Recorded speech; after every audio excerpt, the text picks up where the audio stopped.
1절에서 7절까지 말씀입니다. 하나님이 노아와 그 아들들에게 복을 주시며 그들에게 이르시되 생육하고 번성하여 땅에 충만하라.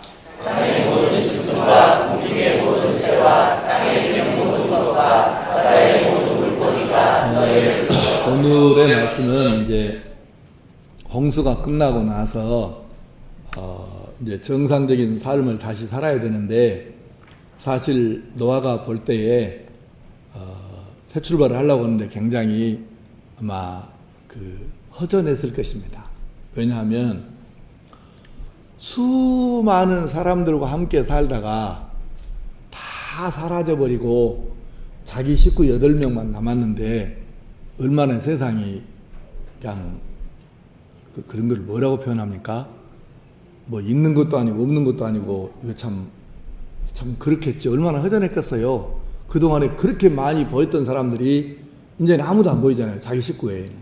그러니 얼마나 이게 참 안타깝기도 하고 이런 상황인데, 하나님께서 그런 그 노아 가족들에게 나타나셔가지고 이제 말씀을 해 주시는 것입니다. 그래서 지금 하나님께서 노아와 그 가족들에게 이제 말씀을 주시는데, 생각해 보니까 이게 뭐겠어요? 하나님께서도 세상을 다시 만드시는, 재창조하시는 심정으로 지금 이 사람들을 대하시고 또 세상을 대하시는 거예요. 다시, 그러니까 사람만 지금 다시 출발하는 게 아니에요. 하나님께서도 지금 천지를 다시 창조하시는 그런 심정으로 노아 가족을 지금 대하시고 다른 모든 만물을 대하시는 것입니다. 그러니까 하나님의 마음도 지금 사실은 좋지는 않잖아요. 당신께서 직접 만드신 이 모든 것을 그냥 물로 심판하셨는데 어떻게 마음이 편하시겠습니까? 그래서 하나님께서도 지금 사람만 새 출발하면 되는 게 아니고, 하나님께서도 재창조하시는 그런 심정으로 지금 9장의 말씀을 우리에게 주시는 것이죠. 그래서 오늘 주석적인 부분은 특별히 어려운 게 없어요. 그래서 그냥 하나씩 이렇게 교훈점을 찾아서 좀 정리하도록 하겠습니다. 오늘 말씀에는 하나님의 본심이 나옵니다. 홍수를 통해서 그냥 숨 쉬는 것들을 다 정리해버리셨는데, 하나님의 본심이 뭐냐는 거예요. 하나님 원래 가지고 있던 진짜 마음은 뭐냐는 것입니다. 예. 그 하나님의 본심이 이제 오늘 말씀에 드러나요. 그건 뭐냐면, 사람들이, 그리고 당신께서 만드신, 심지어는 식물들까지 이런 모든 것이 복을 누리고 또 복의 통로가 되어서 잘 되고 잘 사는 것, 그것이 지금 하나님께서 원하신 하나님의 본 마음이에요. 홍수를 내리셨다고 해서 하나님이 사람들을 채찍질하고 혼내시고 하시는 무서운 하나님이 아니고, 본래의 마음은 예나 지금이나 똑같이 사람을 비롯한 내가 만든 모든 생물들이 잘 되어야 한다. 이것이 하나님의 마음 본심이라는 얘기죠. 성경 한 구절만 찾아보십시다. 자, 예레미야 29장 11절, 우리가 잘 아는 말씀이에요. 예레미야 29장 11절, 먼저 찾은 사람이 큰 소리로 한번 읽어봅니다.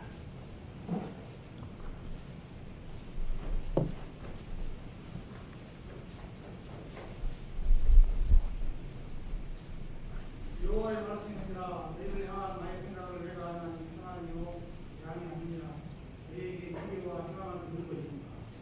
아멘. 이게 하나님의 마음이에요. 너희를 향한 나의 마음을 누가 알아요? 하나님이 아셔요. 그래서 그분께서, 하나님께서 당신의 마음을 이렇게 좀 표현해요. 너희들에게 재앙 주려는 거 아니다. 너희에게 미래와 희망을 주려고 하는 것이, 그것이 내 마음이다. 사람들이 이제 하나님께 벌을 좀 바꿔보니까 굉장히 하나님 두려워하는 거예요. 그래서 하나님께서 그것은 내 본심이 아니고, 재앙을 주는 게 아니고, 너희들에게 미래와 희망을 주는 것이다.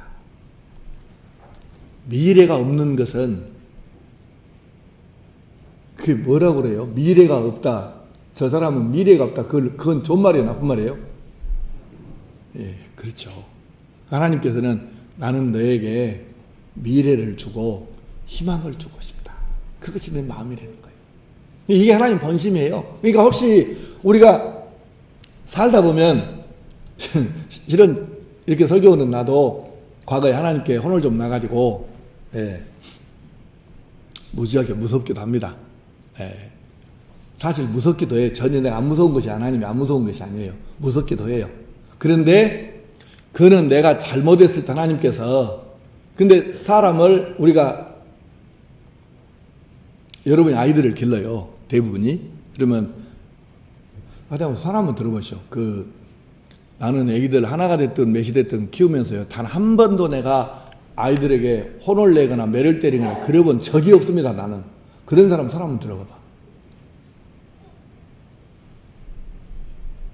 아이를 막 콱콱 폐 작아서 막 길렀어요. 내가 지난번에 우리 애기한테 가갖고요.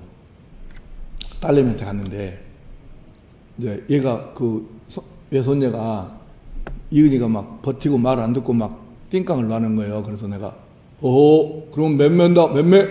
내가 이랬더니 세상에 나는 당연히 나로서는 할 수 있는 얘기라고 생각했거든. 아무 생각 없이 그냥 자연스럽게 나온 거예요. 그랬더니 내 딸내미가 나한테 그래요. 정색을 하면서 아빠 무슨 그런 말이 안 되는 얘기를 몇 매가 뭐요 몇 매가. 그래서 내가 딸한테 혼났습니다. 무슨 요즘 세상에 애기를 몇 매 갖고 키는 그런 법이 어디 있느냐. 그래서 내가 좀 세대 차이를 느꼈어요. 내가 이게 요새 애기들은 이렇게 아이를 기르는구나. 그래서 맴매 소리도 못하고 내가 그냥 아무 말도 못하고 배워왔어요. 근데 우리 세대는 이제 사실 그게 아니거든. 그러잖아요? 근데 이제 우리 세대 기준으로 얘기를 해봅시다. 매를 때린다 매를 때린다 그 말은 혹시 매를 때리는 의미가 뭔지 아세요?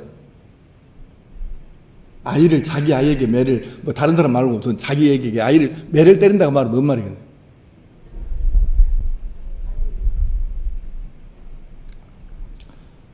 가능성이 있다는 얘기예요. 아예 이 새끼는 매를 때리나 안 때리나 맞이나 안 맞이나 똑같은 놈 새끼 그러면은 내 새끼가 됐든 다른 집 새끼가 됐든 매 안 때립니다. 생각해보세요. 그러니까 매를 때린다 그 말은 가능성이 있고 나는 아직도 기대를 하고 있고 너는 할 수 있는데 이것 때문에 안 되니까 이것만 너는 고치면 돼. 그 얘기잖아요. 표정들이 그렇게 뭔 말인가 모르는 표정을 지으면 내가 이해됐어요? 그러죠. 그러니까 하나님께서 지금 노아의 가족을 남겨두시고 동물들을 또 한 쌍 또는 7쌍씩 이렇게 구해주시고 이게 지금 뭘 의미하냐면 그럼에도 불구하고 하나님께서는 아직도 기대를 가지고 계신다는 얘기죠. 단 그것만 좀 버리라는 것이죠. 이거 고쳐야 된다. 그거를 지금 말씀을 하시는 거잖아요. 그래서 하나님의 본심은 우리가 죄를 씻고 복의 사람으로 살기를 원하신다는 거예요. 그리고는 다시 시작할 수 있도록 기회를 베풀어 주시는 것입니다. 이게 새롭게 다시 출발하는 기회가 되게 하시죠. 그래서 노아와 그 가족 모두가 다시 새롭게 출발해서 인류가 거기서 다시 아담으로부터 시작된 자손들이 모두가 노아 그 가정만 빼놓고는 다 없어졌으니까 이제는 노아를 통해서 아담에게서처럼 새롭게 지금 하나님도 시작을 시키시겠다는 거고 그리고 이들을 통해서 하나님께서 이제 당신의 뜻을 펴시려고 그래서 다시 시작하게 하시는 은혜를 주시는 것입니다. 자, 여러분 매년 우리가 연말되고 1월 1일 되면 계획을 세웁니까?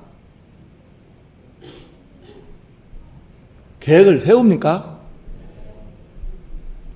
혹시 이런 사람 있어요?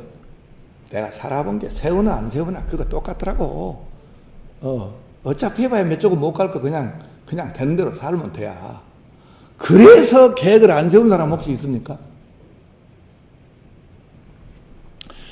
항상 사람에게는 이게 필요한 거예요. 계기. 뭔가의 다시 시작할 수 있는 계기가 주어져야 되는데, 정직하게 말하면, 아니 여러분 12월 31일에 뜨는 해하고 1월 1일에 뜨는 해하고 다릅니까? 12월 31일하고 1월 1일하고 뭔 차이가 있습니까? 시간이 다릅니까? 뭐가 다른 거예요? 똑같잖아요. 그저 우리가 365일 새로 다시 시작한다 이런 건데, 그러니까 우리가 이것을 기점으로 해갖고 다시 한번 새로 한번 마음 먹고 다시 시작해 보자 그 얘기죠. 뭐는 얼마나 차이가 있나요 그게? 그러니까 사람은 그게 필요하다고 말이에요.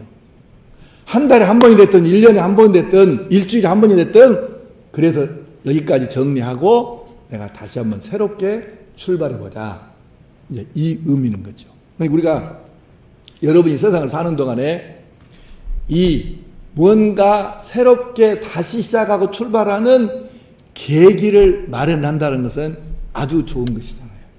이걸 가끔 가져야 돼. 우리가 돌아보면서 정 안 되는 사람은 이렇게 해가 바꿔질, 연도가 바꿔지면 그것을 기점으로 해갖고 진짜 내가 이번에 다시 한번 진짜 내가 이를 악물고 한번 해봐야지, 이것이 필요하다 그 말이에요.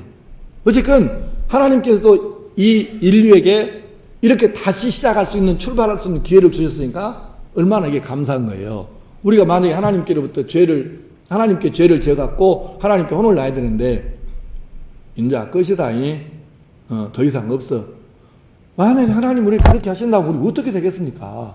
근데 하나님께서는 어떤 사람에게 다시 기회를 주셔요?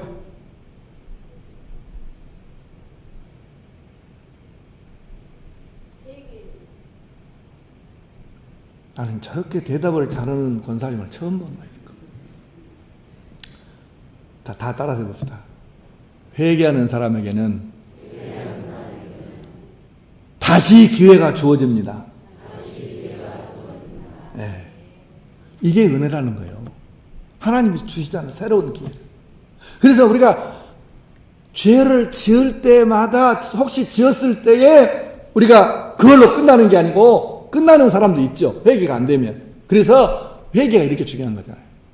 회개하면 하나님이 다시 한번 기회를 주신다. 이게 바로 하나님께서 우리에게 주신 큰 은혜라는 것을 기억하고, 항상 우리가 무엇을 통해서든지 간에 다시 시작할 수 있는 새 출발의 은혜를 입는 성도로 살 수 있기를 축복합니다.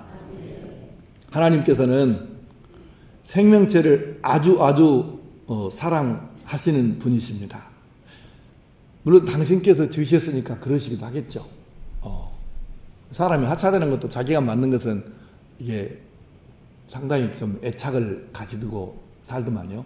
근데 중요한 것이 바로 그거예요. 하나님께서 당신께서 만드셨는데 하찮은 것이 아닙니다.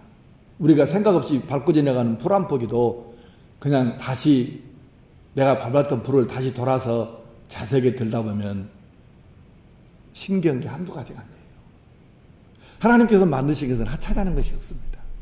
그러니까 당신께서 만드신 모든 것을 하나님은 사랑하시고 이게 잘 되기를 바라시죠. 그래서 만드신 모든 것에게 다시 한번 복을 주시는 거예요.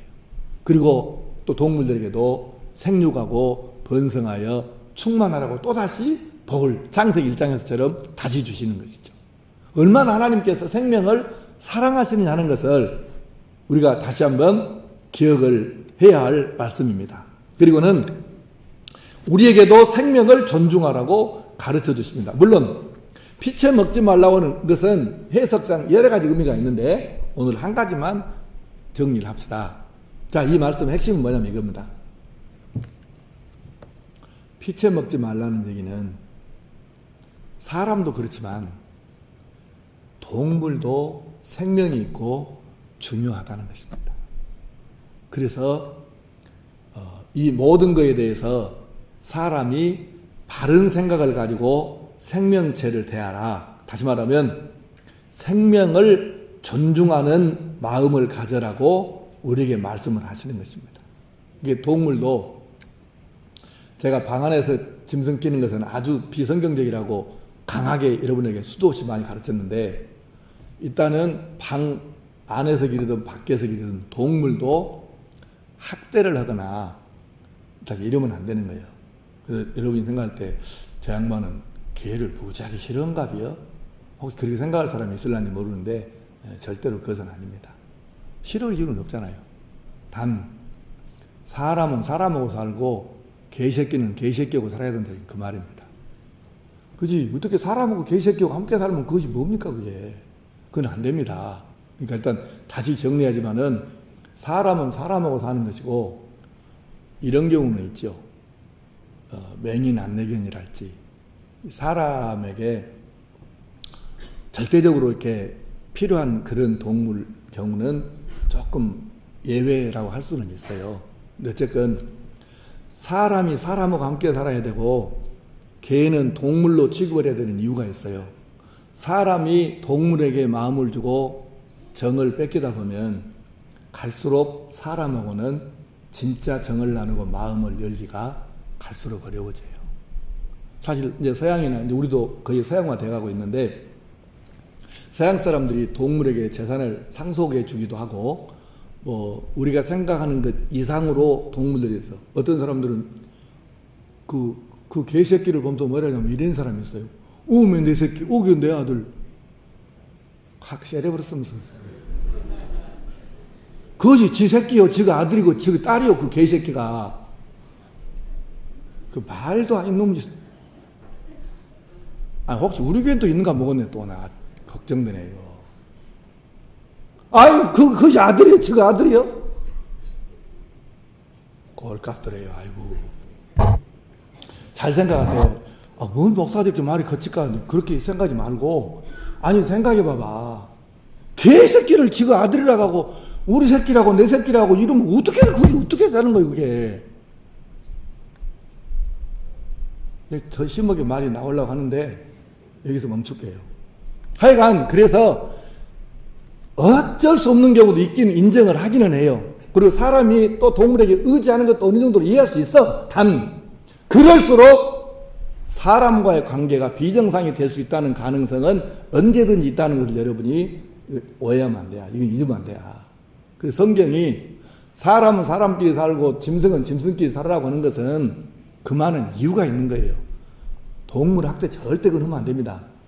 예, 그런데 구분은 할 수 있어야 한다 그 말이에요. 예. 이해되셨습니까? 하나님께서는 생명을 존중하라. 그것이 짐승이 됐든 뭐가 됐든 생명을 존중하라고 하지, 코끼리 상아를 얻기 위해서 그 코끼리를 총으로 쏴 죽이고 죽인 다음에 거기에서 상아만 잘라갖고 오면 그런 비인간적이고 비도덕적이고 말이 안 되는 그런 짓을 하는 인종들이 지금도 이 지구상에 있다는 것이 얼마나 가슴 아픈 얘기입니까? 그게 정상입니까, 여러분? 그러니까 생명 존중은 하나님께서 우리에게 가르쳐 주신 거. 하나님 보실 때 우리를 소중히 여기시는 것처럼 우리가 생명이 있는 것은 심지어 그것이 나무 한 그루 풀 한 포기일망정 생명이 있는 것은 아무렇게나 함부로 하면 안 된다는 얘기예요. 생명을 따라합시다. 생명을 존중해라. 그것이 하나님의 뜻입니다.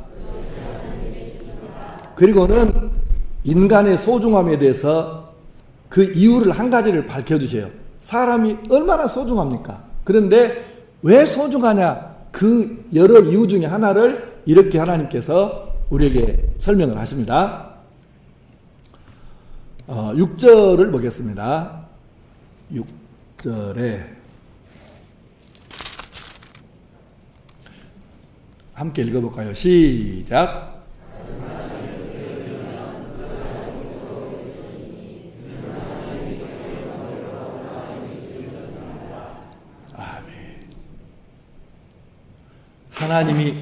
하나님이 자기 형상대로 사람을 지으셨기 때문에 사실은 사람이 더 소중한 존재인 것이죠. 이렇게 생명체가 많이 있지만 하나님 닮은 꼴이 어디가 있습니까? 사람 외에. 얼마나 소중한지 몰라요. 물론 소중한 이유가 꼭 이것 때문은 아니지만 하나님의 형상을 닮아, 또 다른 번역본에 보니까 모습이라고 번역한 데도 여러 가지가 있고, 영어 성경에는 이미지 오브 가드라고도 돼 있고, 뭐 여러 좀 단어를 다양하게 번역할 수는 있는데, 어쨌든 하나님을 닮게 지었다는 것이죠. 그러니까 그 하나님을 닮게 지어서 우리가 하나님을 닮았는데, 그럼 우리가 품은 생각도 하고 사는 일도 이런 모두가 하나님 닮은 꼴로 살아야 되는데, 예. 그래서 우리가 이 부분을 조금 더, 이 한 시간을 설명할 수 없는 거니까 그냥 넘어가는데, 하여튼 우리는 하나님의 닮은 꼴이니까 하나님의 닮은 꼴답게 살아야 한다는 것입니다. 이랬다 가요. 나폴레옹이 이게 죄수들 갇혀있는 감옥을 한번 갔는데, 그냥 무심코 물어본 거야. 야, 너 이름이 뭐야? 그러니까, 배야, 죄송한데 저도 나폴레옹입니다. 그렇다가요, 죄수가, 감옥에 갇혀있는 죄수가, 무엇이라고?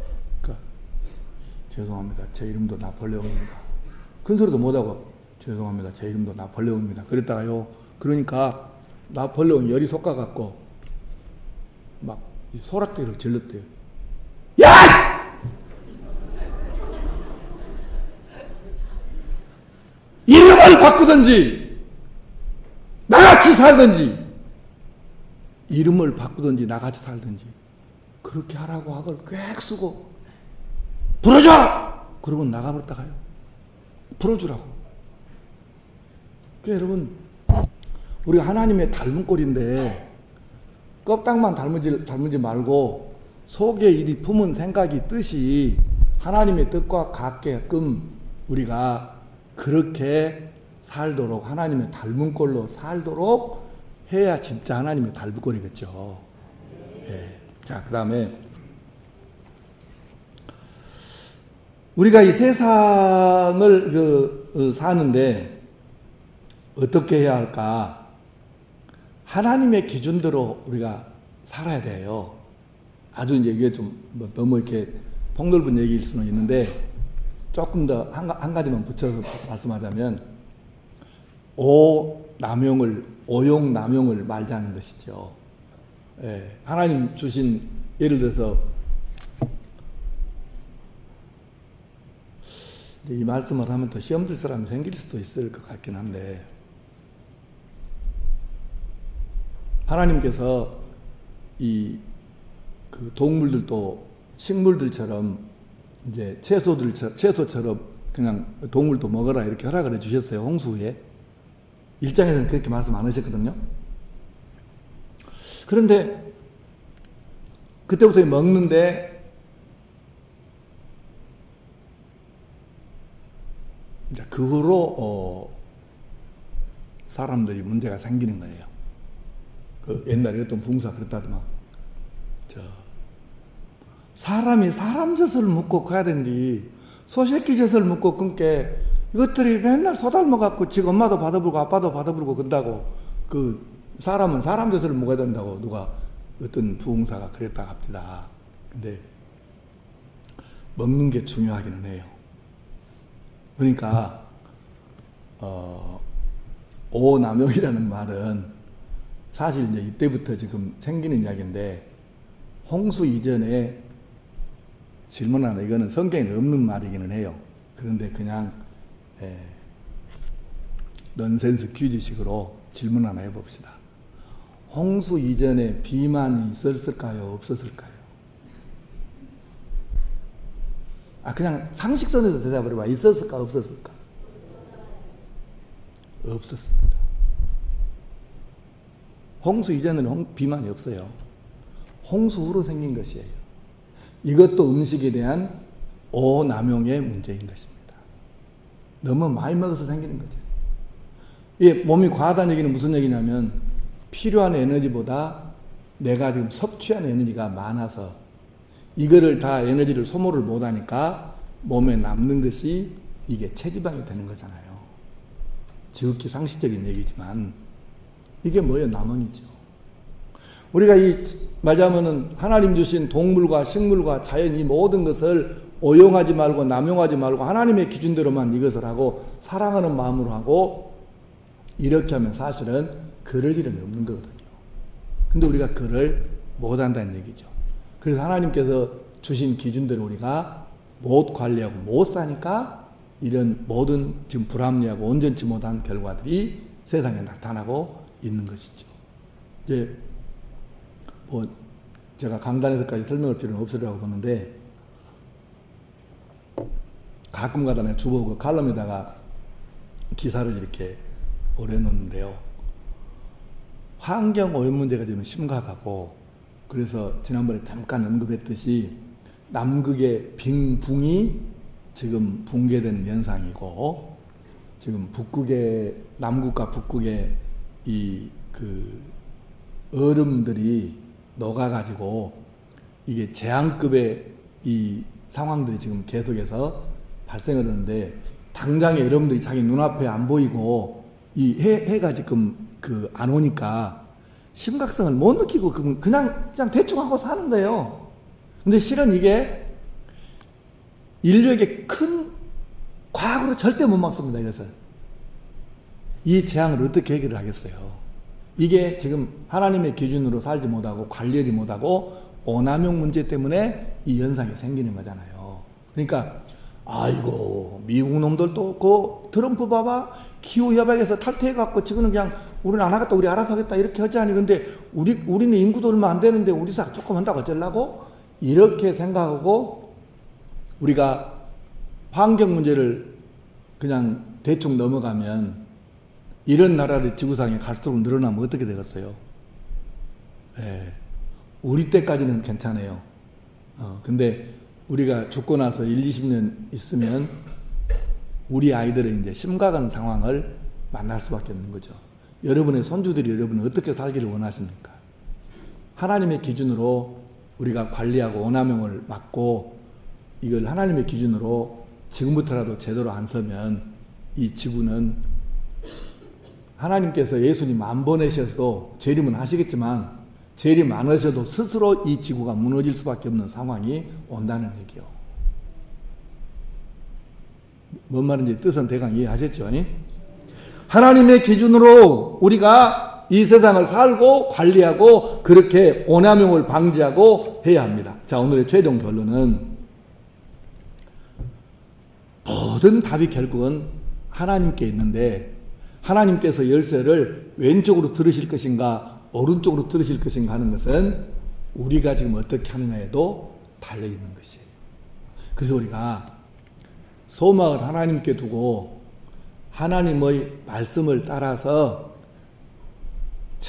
지금 상황이 도저히 내가 안 되겠다는 건 어쩔 수 없지만 내가 할 수 있는 가능한 것은 그 작은 것부터라도 내가 하나님의 말씀대로 지금부터 실천하고 적용하고 사는 것이 내가 사는 길이고 인류가 사는 길이고 하나님께서 우리를 불쌍히 여겨줄 수 있는 길임을 기억하고 하나님의 기준에 맞춰서 우리가 하루하루를 살아갈 수 있기를 축복합니다. 기도하십시다. 이 시간에 우리 좀 짧게 통성으로 한번 기도하십시다. 첫째는 오늘 말씀대로 우리가 언제든지 다시 시작할 기회를 회개만 하면 기회를 주시는 하나님께 감사하면서 우리 하나님의 기준으로 살기를 위해서 기도하시고 하나님께서 교회를 통해서 이렇게 사람을 구원하시지 않습니까? 완도에 이렇게 많은 기관 단체들이 있지만 전도에서 영혼을 구원하기 위한 이 기관이 어디 있습니까? 교회 말고는 없잖아요. 그래서 교회가 잘 돼야 하고 교회가 건강해야 되고 교회가 성경적으로 바로 돼야 하는데 우리가 교회를 사랑하고 또 이 교회를 바르게 세워가기를 위해서 기도하시고 마지막 세 번째는 우리 17일에 있을 항전직분자 피택을 위해서 정말 우리가 사람 기준 말고 하나님의 기준으로 하나님 마음에 합한 사람을 꼭 선출할 수 있도록 피택할 수 있도록 이 세 가지를 놓고 한 2분 정도 같이 기도하겠습니다. 하나님 아버지 감사합니다. 오늘도 저희들이 수요 저녁 예배로 함께 모여서 하나님의 말씀을 듣게 하시고 기도하게 하시니 감사합니다. 오늘 주신 말씀을